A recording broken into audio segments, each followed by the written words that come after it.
Sarà la Procura a fare chiarezza su quanto accaduto al campo scuola organizzato dalla parrocchia del Santuario dell'Arcella di Padova sulle colline di Valdobbiadene nella prima settimana di luglio. I carabinieri hanno ascoltato la madre del dodicenne al centro del caso e acquisito il referto del pronto soccorso di Campo San Piero, dove al bambino erano stati diagnosticati 4 giorni di prognosi per i colpi che, secondo quanto avrebbe dichiarato la madre, erano stati inferti da un animatore con la doga in legno di un letto al dorso e ad una gamba.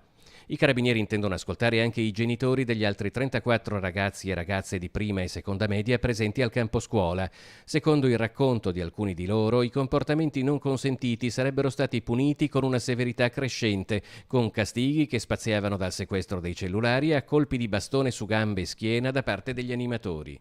Il gruppo di accompagnatori era composto da 9 animatori attorno ai 17 anni e da 5 adulti, tra cui un sacerdote della parrocchia e una suora. Il parroco del santuario dell'Arcella, padre Nando Spimpolo, che ha tra l'altro già ricevuto la solidarietà di alcuni genitori, ha parlato di un evento circoscritto, assicurando che se qualcuno dovrà chiedere scusa lo farà e che comunque i fatti debbano essere riportati senza clamori al loro giusto valore.